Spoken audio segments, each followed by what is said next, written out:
গ্রামের এই স্মৃতিগুলো কার কার সাথে জড়িয়ে আছে অবশ্যই কমেন্ট করে জানাবেন। আসসালামু আলাইকুম, সবাই কেমন আছেন? আশা করি সবাই ভালো আছেন। আল্লাহর রহমতে আমরা ভালো আছি।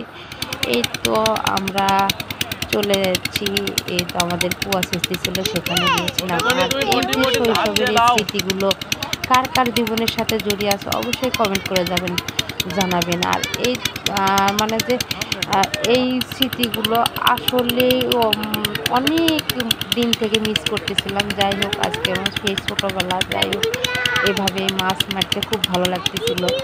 আর চলে যাচ্ছিলাম আর কি ভাইয়ের সাথে এভাবে।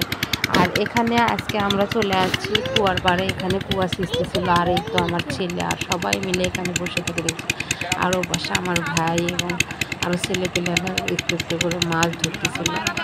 যাই হোক, এই স্মৃতিগুলো আমি আপনাদের সাথে একটু শেয়ার করলাম। আপনারা অবশ্যই আমার ভিডিওগুলি দেখে অবশ্যই লাইক, কমেন্ট এবং শেয়ার করবেন।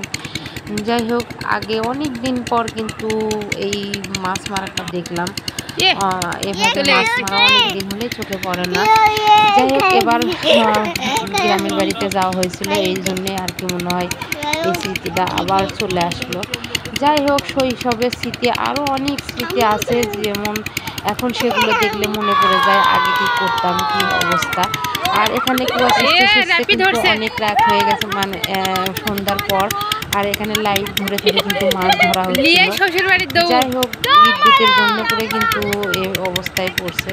আর এই আবহাওয়াটা এত ভালো লাগতেছিল এই সন্ধ্যাবেলা। আর এখানে মাছ শেষে কুয়া শেষে কয়েকটা, এরপরে এইগুলো এখন ভাজি ভাজি ভাজি ভালো করে গেঞ্জি পিনতে গেছিল তা কি এগুলো কি লাই 10টা বেলা শ্বাস থাকি।